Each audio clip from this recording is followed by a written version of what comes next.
Hello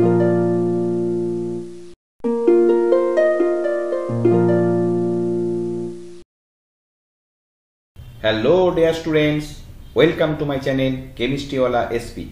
class 11 এর সকল ছাত্রছাত্রীদের শুভেচ্ছা ও শুভকামনা জানিয়ে শুরু করছি আজকের ভিডিও। তোমরা জানো জিওসি অর্থাৎ জেনারেল অর্গানিক কেমিস্ট্রি ভীষণ গুরুত্বপূর্ণ একটি চ্যাপ্টার। এই চ্যাপ্টারটি কনসেপচুয়াল চ্যাপ্টার, এখানে ভালো করে শিখতে হয়, ভালো করে বুঝতে হয়। তাই জেনারেল অর্গানিক কেমিস্ট্রির 1, 2, 3, 4 এরকম বিভিন্ন পার্ট করে আমি তোমাদের বিভিন্ন টপিক বোঝাবো। আজকে একটি গুরুত্বপূর্ণ টপিক, আজকের টপিক বিভিন্ন জৈব যৌগে কার্বনের সংকরায়ন অবস্থা কি করে নির্ণয় করতে হয় সেইটা তোমাদের আমি শেখাবো। ওকে, তো চলো শুরু করি আজকের টপিক। নির্দেশিত কার্বনের সংকরায়ন অবস্থা উল্লেখ করো। এখানে দেখো মোট 10টি মলিকিউলের স্ট্রাকচার তোমাদের আমি দিয়েছি, সংকেত দিয়েছি। সেখানে কোন যৌগে কোন কার্বনের সংকরায়ন অবস্থা বের করতে হবে সেটা আমি মার্কিং করে দিয়েছি, স্টার মার্ক দেওয়া আছে। সেই কার্বনগুলোর সংকরায়ন অবস্থা বের করতে হবে। তো তোমাদের আমি এই 10টাই বের করে দেব। এই 10টা যৌগ যদি ঠিকঠাক শিখতে পারো আর কোনো অসুবিধা নেই, তারপর থেকে তোমরা আর কোনো সমস্যা হবে না তোমাদের, তোমরা যে কোনো যৌগে বের করতে পারবে। তো চলো প্রথমে তোমাদের আমি নিয়ম কানুনটা শেখাই কি করে বের করতে হয়। দেখো, প্রথমে আমি তোমাদের শেখাবো যদি কোনো যৌগে কোনো কার্বন, তার কার্বনের যোজ্যতা 4 তোমরা জানো, কোনো কার্বন তার যোজ্যতার 4টি যোজ্যতায়, এই জায়গাটা হইচই করবে না, এই জায়গাটা ধীরে সুস্থে শেখো, সমযোজী এক বন্ধন থাকে, সমযোজী এক বন্ধন থাকে, এখানে কোনো দ্বিবন্ধন কোনো ত্রিবন্ধন না থাকে, দেন সেই সংকরায়ন অবস্থা, সেই কার্বনটার সংকরায়ন অবস্থা মনে রেখো sp3। ওকে, যদি কোনো যৌগে কার্বন 2টি এক বন্ধন আর 1টি দ্বিবন্ধন থাকে, অর্থাৎ একটি যদি তার মধ্যে সমযোজী দ্বিবন্ধনের উপস্থিতি থাকে এবং তাহলে সেক্ষেত্রে তার সংকরায়ন অবস্থা হবে sp2। ভালো করে শিখে নাও, sp3 sp2। এইবার শিখে নাও, যদি কোনো যৌগের মধ্যে কার্বনের সমযোজী ত্রিবন্ধন থাকে, আর একটা অবশ্যই সিঙ্গেল বন্ড হবে, তাহলে সমযোজী ত্রিবন্ধন থাকে, তাহলে অবশ্যই তার সংকরায়ন হবে sp। কি বুঝলে? কার্বন তার চতুর্দিকে প্রত্যেকটি বন্ধন যদি এক বন্ধন হয় দেন ইট ইজ sp3।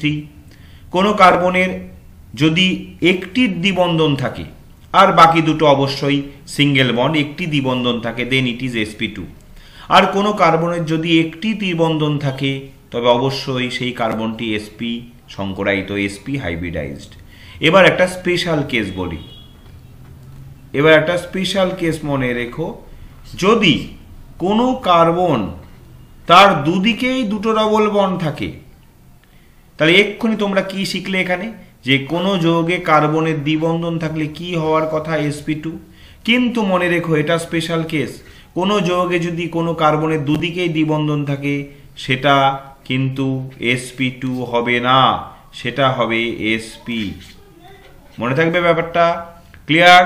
কার্বন সমস্ত এক বন্ধন থাকলে sp3, একটি দ্বিবন্ধন থাকলে sp2, একটি ত্রিবন্ধন থাকলে sp, আর কোনো কার্বনের দুদিকেই দুটো ডবল বন্ড দ্বিবন্ধন থাকলে সেটা হবে sp। এর বেশি কোনো কিচ্ছু শেখার নেই, এটুকু শিখলেই যথেষ্ট। এইবার চলো একটা একটা করে যৌগ আমরা ধরবো, একটা একটা করে আমরা কমপ্লিট করব। চলো 1 নম্বর অণুটিতে দেখো, এটাকে একটু ভেঙে লিখছি আমি, CH2 ডবল বন্ড CH, এটা তোমাদের বুঝতে সুবিধা হবে। C, তার দুদিকে দুটো Cl, CH double bond CH2। এটা তোমাদের শিখতে অনেক সুবিধা হবে, দেখো সহজ হবে। এইবার এই কার্বনটা স্টার আছে, তাহলে এই কার্বনটা স্টার দিলাম, আমার আর বাকিগুলো দেখার দরকার নেই।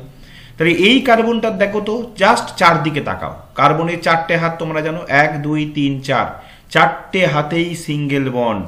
কি শিখিয়েছি তোমাদের আমি? তাহলে স্বাভাবিকভাবেই এই স্টার মার্কস দেওয়া কার্বনটা অবশ্যই sp3 হাইব্রিডাইজড। ব্যাস হয়ে গেল, কত সময় লাগলো? কিচ্ছু সময় লাগলো না। এবার অনেকে মনে করতে পারো যে এই যৌগটিকে আমি এইভাবে ভেঙে না লিখে এমনি হবে না? হ্যাঁ হবে। তুমি এই কার্বনটার দিকে তাকাও, এই কার্বন এদিকে সিঙ্গেল আর সিএল দুখানা সাবস্টিটিউয়েন্ট আছে, উপরে একটা সিএল নিচে একটা সিএল, তাহলে চারদিকেই কি হয়ে গেল? সিঙ্গেল বন্ড হয়ে গেল, কোনো ব্যাপার নাই। এবার যদি এই যৌগটিতে যদি এই কার্বনটা দেখো, এই কার্বনটা যদি থাকে তাহলে কি হবে? দেখো সিঙ্গেল বাট একটা ডবল বন্ড আছে, তাহলে এই কার্বনটা অবশ্যই হবে কি? sp2। এই কার্বনটাও দেখো সিঙ্গেল একটা ডবল বন্ড আছে, sp2, বাট এই কার্বনটাও দেখো সিঙ্গেল ডবল বন্ড, তাহলে এটাও sp2। ওকে, চলো পরেরটাই যাই। CH3COOH, তাহলে CH3COOH আমার এইটুকু প্রয়োজন নেই, তাহলে এইটুকু তুমি এইভাবে রাখতেও পারো, কোনো অসুবিধা নেই, এবার ভেঙে দিতেও পারো। এবার COOH কে বন্ধনে ভাঙলে কি হয় তোমরা জানো, ব্যাস পুরোটা আমি ভেঙে দিলাম। এই কার্বনটা বের করতে হবে। এবার নিশ্চয়ই তোমাদের বলার কোনো প্রয়োজন নেই, বুঝতেই পারছো কি হবে। দেখো এই কার্বনটা এখানে সিঙ্গেল বাট এখানে কিন্তু একটা ডবল বন্ড আছে। সিঙ্গেলগুলোর তখন কোনো ভ্যালুই থাকবে না, একটা ডবল বন্ড আছে মানে অবশ্যই এই কার্বনটা sp2 হাইব্রিডাইজড। ওকে, এবার যদি এই কার্বনটা বলি, দেখো এই কার্বনটার কি হচ্ছে?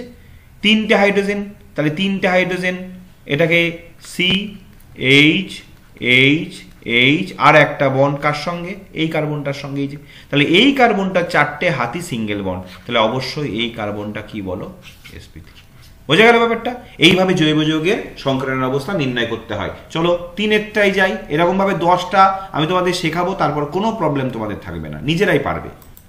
এবার CH3CN মিথাইল সায়ানাইড, এটাই এই কার্বনের করতে হবে। দেখো CH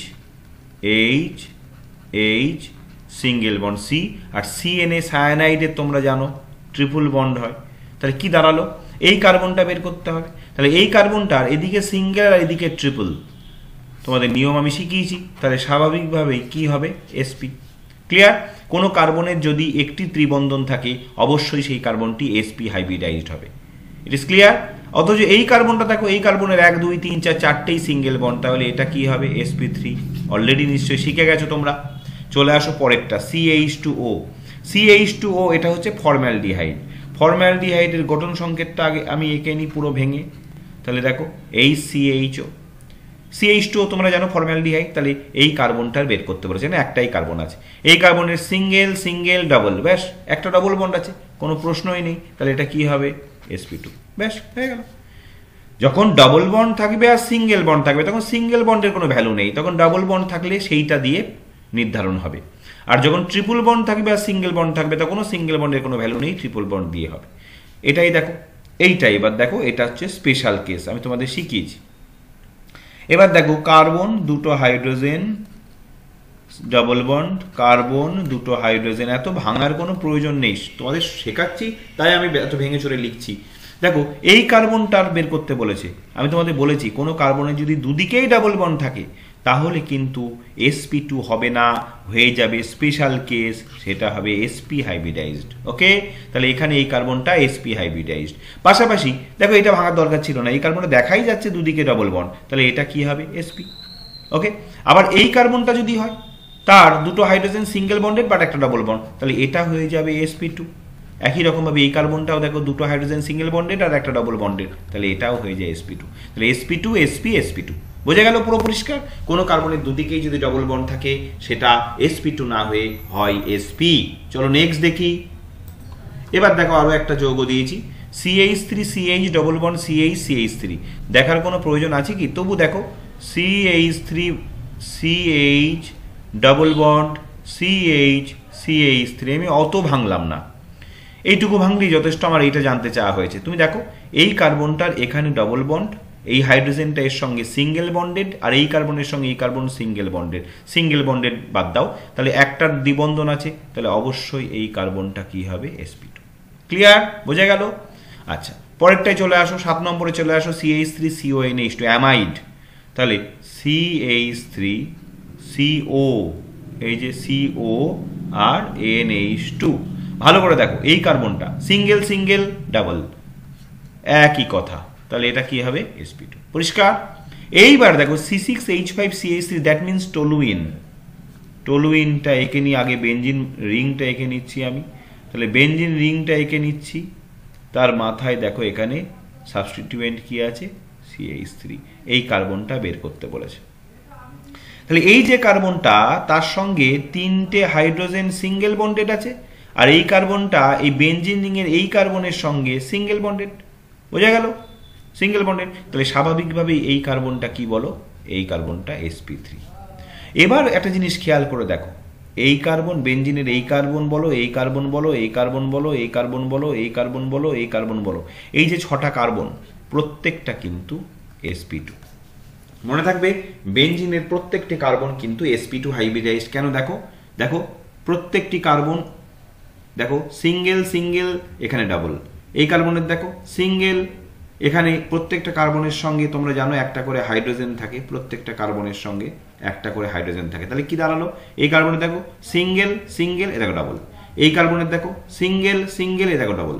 তাহলে দুটো করে সিঙ্গেল থাকছে, একটা করে কিন্তু অল্টারনেট ডবল বন্ড থেকেই যাচ্ছে। তাহলে প্রত্যেকটা কার্বন অবশ্যই sp2 হাইব্রিডাইজড। ক্লিয়ার? 8টা শিখে গেলে, অলরেডি নিশ্চয়ই শিখে গেছো, আর দুখানা চলো দেখি। এবার দেখো বেনজোইক অ্যাসিড C6H5COOH, এটাও একটু এঁকে নিচ্ছি আমরা। প্রথমে বেনজিন রিং আঁকছি, তারপরে দেখো COOH তোমরা জানো কি করে আঁকতে হয়, ব্যাস COOH গ্রুপ এঁকে নিলাম পুরো ভেঙে চুরে। এবার এই কার্বনটা বের করতে হবে।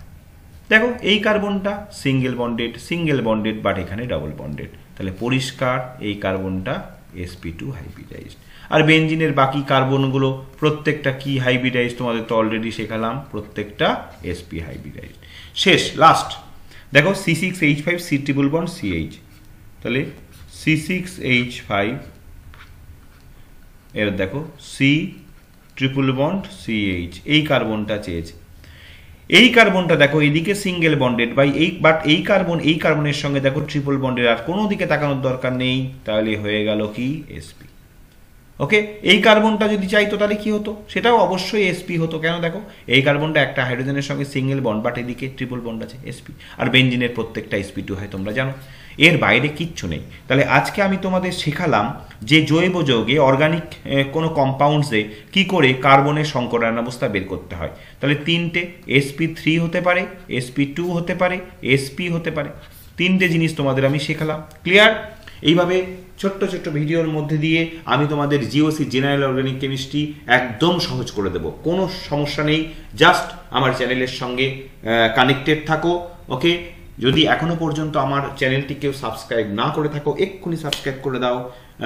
এবং আমার এই ভিডিওটি যেটা বোঝালাম তোমাদের এখন আমি, সেটা যদি বুঝতে পারো, ভালো লাগে, অবশ্যই লাইক কমেন্ট শেয়ার করো। ওকে, প্রত্যেকে সুস্থ থেকো, ভালো থেকো, আবার খুব তাড়াতাড়ি নতুন ভিডিও নিয়ে তোমাদের সামনে হাজির হব। ভালো থেকো, আবার দেখা হবে।